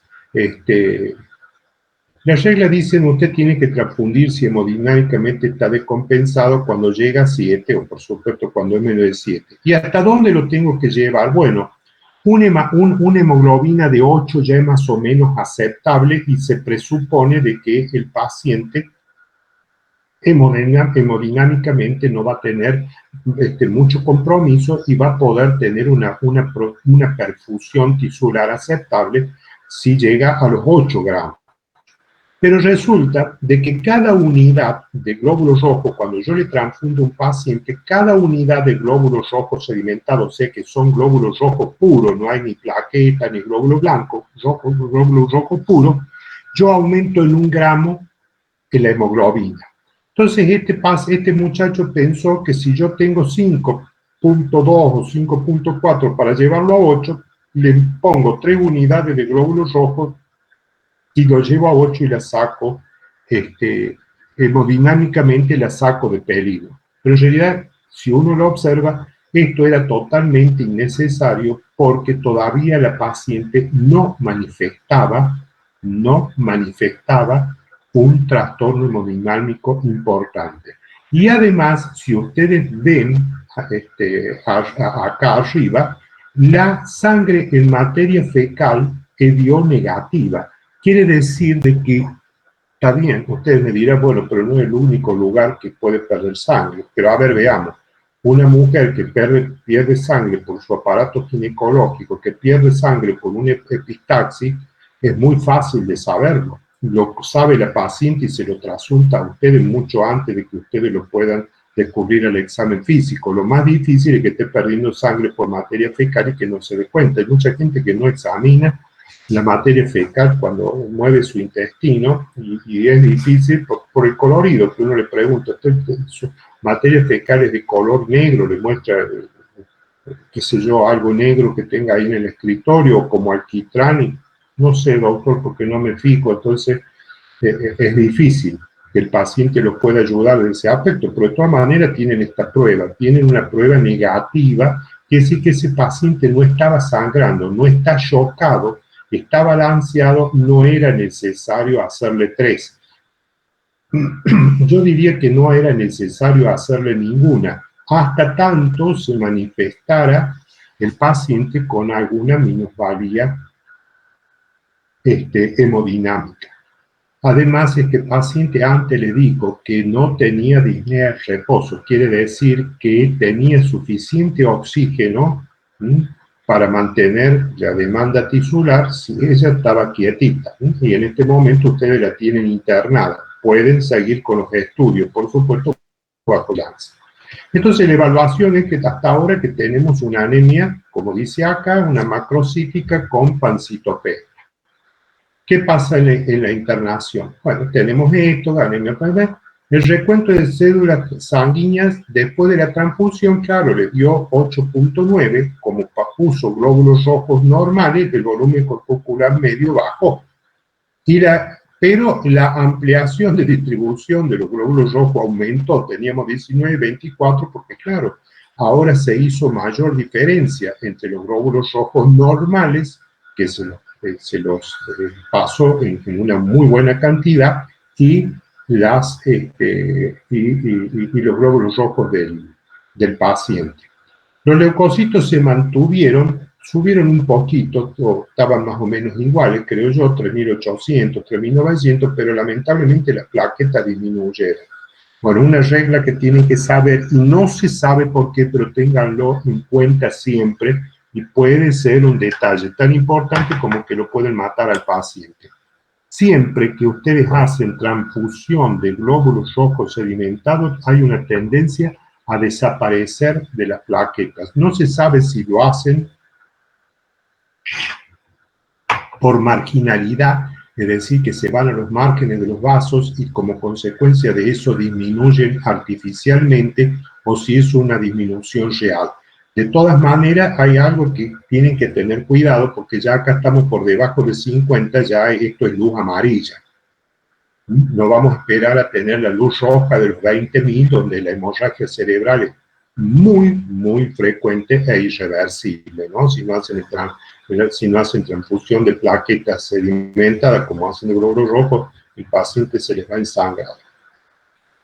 El examen de muestra de sangre, ahora lo hacen, fíjense que tarde, después que transfundieron. En esta muestra de sangre, ¿cuáles son los míos y cuáles son los prestados? O sea, ¿cuáles son los de la paciente? Hablo como si fuera la paciente y cuáles los prestados. Claro, marcada anisocitosis, o sea, hay glóbulos rojos de todos los tamaños. Y ocasional hallazgo de neutrófilos hipersegmentados. Bueno, los glóbulos rojos hipersegmentados son, generalmente se suelen segmentar, en el callado, que es el inmaduro, se segmenta en 3 segmentos. Cuando pasa esos 3 segmentos, ustedes ven un núcleo segmentado 3, en 4, 5, se llama de hipersegmentado, y esto, por eso es muy importante el extendido, que es lo que le dije en el primer slide, es muy importante porque solamente se ve en un tipo de anemia, que es por deficiencia de ácido fólico o de vitamina B12.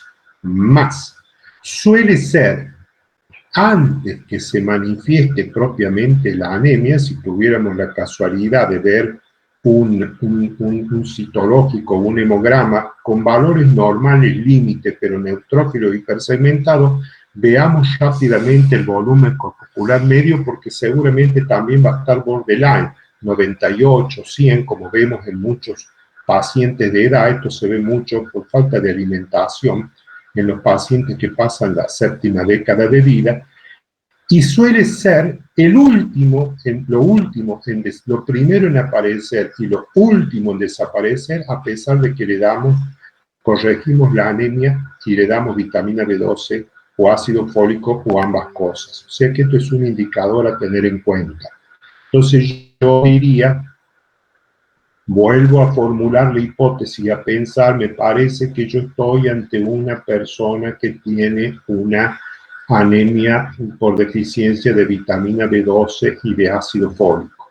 Y esto no me preocupa para pensar en una displasia o una aplasia medular, porque sé que si le doy glóbulos rojos las plaquetas disminuyen y los leucocitos se mantuvieron iguales. Entonces se decidió, de acuerdo a esto, administrar vitamina B12 y ácido fólico por vía oral. O sea, se fue directamente a la causa.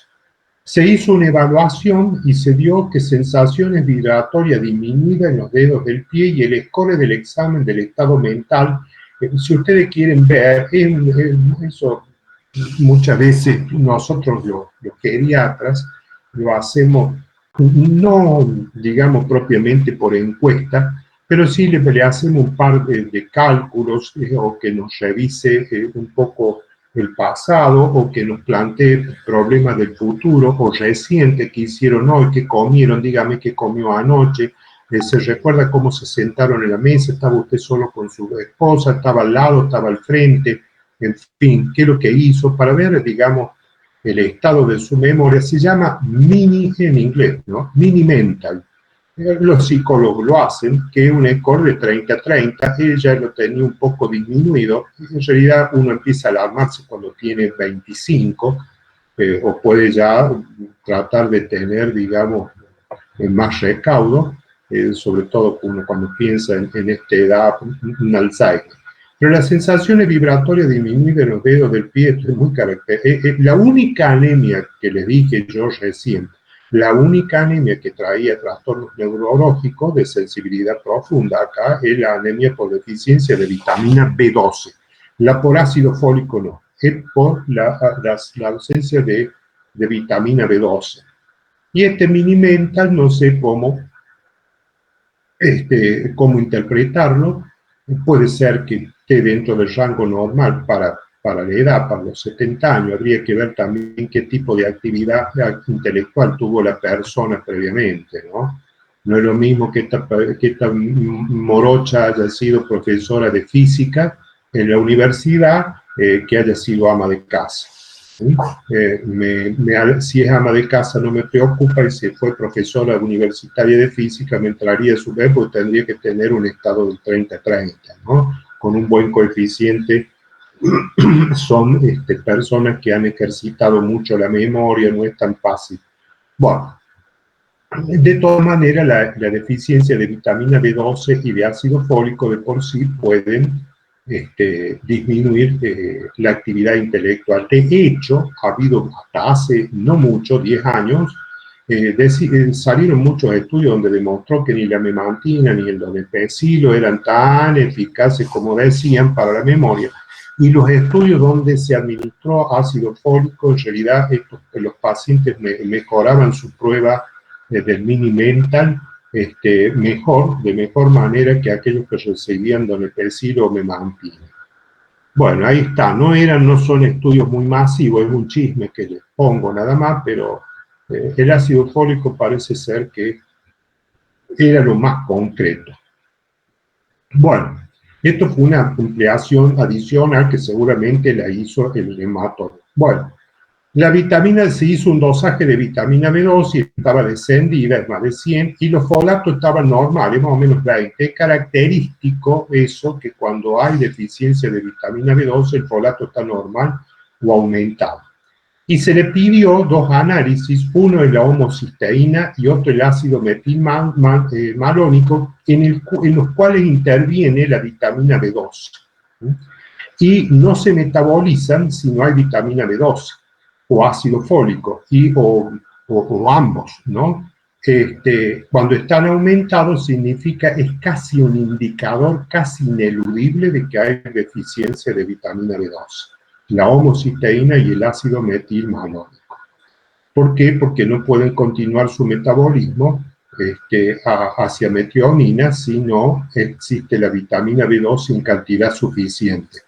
La única excepción es que este paciente tenga insuficiencia renal crónica, que están aumentados, pero no es el caso de la mujer esta que no tiene. En ese caso no se pide homocisteína, se hace simplemente el dosaje. Pero acá se ha hecho el dosaje directo y se ha visto y comprobado por homocisteína y ácido metilmalónico que evidentemente tienen deficiencia de vitamina B12. La ferritina está aumentada y el hierro aumentado, la capacidad del hierro está aumentada, así que en realidad no hay una anemia para nada ferropénica, y la lactato de hidrogenasa está aumentada francamente, y el recuento de reticulocitos está aumentado, es en realidad como máximo es 10, 15.000, acá hay 40.000, lo cual significa que la médula está fabricando bien, no tenemos un problema medular. Entonces está respondiendo ante la necesidad. Pero oiga, doctor, ¿y esta lactato dehidrogenasa? Bueno, si vemos antes la bilirrubina ligeramente aumentada y la lactato dehidrogenasa aumentada, es porque al faltar los nutrientes, vitamina D, vitamina B12 y ácido fólico, no hay maduración y hay destrucción precoz intramedular, con lo cual se forma, hay aumento de la lactato dehidrogenasa y un ligero aumento de la bilirrubina indirecta, que no llega a una ictericia, pero sí para aumentar los niveles superiores normales. Y eso es lo que justificaría lo que hallamos anteriormente. Entonces la paciente se le da de alta, sigue eh, digamos, con la administración de vitamina B12 y la evaluación, digamos, el diagnóstico definitivo fue eso. 12 meses después recurre la fatiga y ligera constipación. Profe, Sí. ¿podría explicar de nuevo la explicación de la lactodeshidrogenasa y la bilirrubina aumentada? Sí, al no madurar, al no terminar de madurar el glóbulo rojo, al no formarse el glóbulo rojo no pasa a la sangre, se destruye. Es decir, al no madurarse se tiene que destruir. ¿A dónde va ese glóbulo rojo? Y al destruirse, ¿no es cierto?, las enzimas intracelulares, una de las más importantes para el metabolismo de todo celular, es la lactato deshidrogenasa. Y entonces aumenta, eso va a la sangre. Y la bilirrubina, que se empezó a formar, pero que no se terminó de formar, digamos, el glóbulo rojo, también al destruirse queda liberada en sangre y aumenta la bilirrubina indirecta. O sea, hay una destrucción intramedular. La destrucción de los glóbulos rojos pueden ser intramedulares o intravasculares. Eso lo vemos en la anemia hemolítica. Cuando no terminan de madurar, en este caso, tienen hierro, están casi a madurar, pero no van a sangre, se destruyen porque le faltan los dos elementos de la vitamina B12 para el metabolismo y del ácido fólico. En este caso, creo yo que es más por deficiencia de vitamina B12. Y ese glóbulo rojo se destruye, y entonces al destruirse libera enzima, que es la lactato dehidrogenasa, y libera se transforma el EM, se transforma en la bilirrubina indirecta. Que eso es lo que llevó a eso que vimos en la negra. ¿Por qué estaba en 1.2? Bueno, al principio no le dimos importancia porque dijimos, bueno, yo tengo el chisme que los negros suelen tener un tope que está por encima de lo normal, de los amarillos y de los blancos, pero eso justificaría el por qué tiene un poquito por encima de lo normal su bilirrubina. Lo que pasa es que ahí no tenemos la discriminación entre directa e indirecta, pero evidentemente por destrucción del glóbulo rojo tiene que ser bilirrubina indirecta. Y esa cantidad de bilirrubina no es suficiente. Ya todos aprendimos por semiología que la bilirrubina tiene que llegar a 2 para que, o sea, duplicarse, para que realmente veamos tinción en las mucosas y en la piel. Por eso que cuando la encontramos, generalmente la bilirrubina está bastante, es decir, cuando la podemos, digamos, objetivar físicamente, la bilirrubina está bien aumentada, sea a partir de la directa, de la indirecta o de ambas. Bueno, 12 meses después recurre la fatiga y ligera constipación. Bueno, problema con las mujeres con la constipación, que se podría tomar como constipación por una disfunción intestinal o hay algo ahí. Nada notable al examen físico y la recuenta sigue con anemia, pero por supuesto ha duplicado de lo que fue su internación original. El volumen corpuscular medio, fíjense que descendió tanto que casi se puso borderline, y si uno fuera estricto a la cifra diría que se hizo microcítica.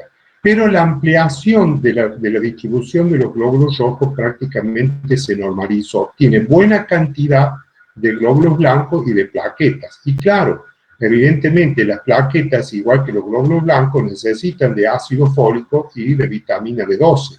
O sea que la pancitopenia no es solamente, digamos, la deficiencia de ácido fólico y de vitamina B12, no solo afecta a la serie roja, sino que a las 3 series, y es por eso que vimos una pancitopenia. Lo que pasa es que nos hizo temer, ahí hay un 0 de más, chicos, también tengo que corregirlo, son 8.800. Lo que pasa es que uno, cuando ve una persona de esa edad y ve la caída de las 3 series, está bien que acá hay un volumen corporal medio aumentado, pero si yo en esta morocha hubiese visto el volumen corporal medio normal, ahí sí me hubiera preocupado, porque ahí tendría que haber ido de cabeza a buscar el origen medular, primario o secundario de su falta de fabricación de las 3 series, ¿no? Y ahí la punción medular es ineludible y te da el diagnóstico, no tenés que demorar más. Si ustedes a esta morocha la hubiesen visto con un volumen corporal medio, por favor, no demoren, medio normal, no demoren porque seguramente están ante una displasia medular, que sería lo más benigno, entre comillas, o pueden estar ante una aplasia medular, que ya es más difícil de resolver, o ante una invasión medular por algún cáncer, linfoma, leucemia o algún otro tipo de cáncer que está haciendo metástasis. Y en ese último caso es más difícil porque en general cuando los cánceres de mama, de próstata, de colon, de pulmón dan metástasis en médula, ya el paciente está en un estadio terminal. Generalmente el diagnóstico de anemia ya pasa a segundo plano porque el paciente se les está muriendo por otras causas, ¿no? Bueno, les recuento de célula, o sea que mejoró mucho y se le hizo, como se observó, de nuevo sangre oculta en materia fecal, lo cual dio negativo. Se continuó el tratamiento con vitamina B12, pero se le agregó, debido a que cayó este volumen corporal medio, esto tiene que tener cuidado, todavía no se le estudió, se empezó a dar sulfato ferroso oral. Y se le hizo una colonoscopía que dio normal.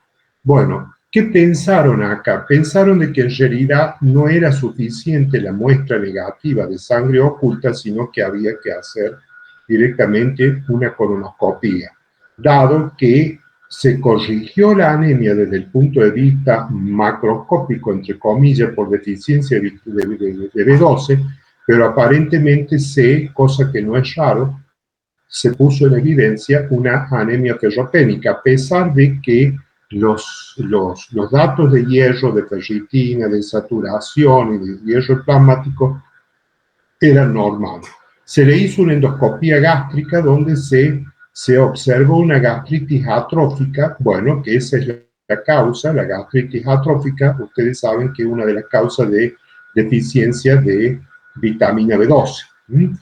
Generalmente estas gastritis atróficas son de origen inmunológico y hay una deficiencia parcial o casi total ¿cómo se llama?, de factor intrínseco, y ahí digamos, y un pólipo antral, que eso no es nada, pero por supuesto hay que sacarlo porque son precancerosos. Se hizo la biopsia y la papilectomía dio que tenía un carcinoma gástrico. ¿Será eso la causa o era un carcinoma gástrico in situ y esto sigue? Pero de todas maneras hay una gastritis atrófica que es lo que justifica, ¿no es cierto?, la causa, el problema de la deficiencia de vitamina B12.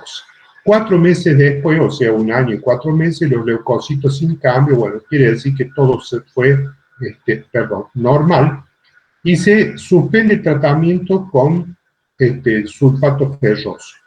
Se le hace una electroforesis de hemoglobina. Bueno, esta morocha tiene lamentablemente una forma de alfa-talasemia menor, donde aparece como sustituto de las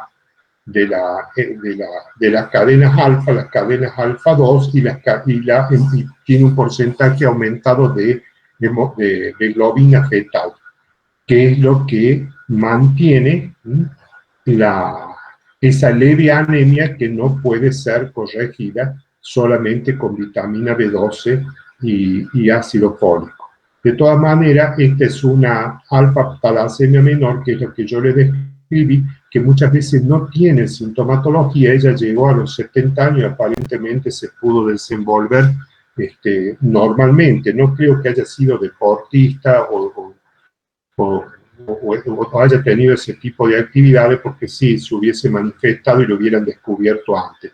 Y este carcinoma gástrico, que fue un hallazgo ocasional, pero evidentemente no había sangrado, se hizo la polipectomía, como ocurre muchas veces, que después nos encontramos con malignidad, pero en los posteriores estudios endoscópicos, esta morocha hay que hacer la endoscopía cada 6 meses y después cada año para ver si no hay neocrecimientos, ¿no? de nuevos pólipos en el estómago, pero de ser un pólipo antral único y se extirpó, en general la sobrevida y el pronóstico es muy bueno.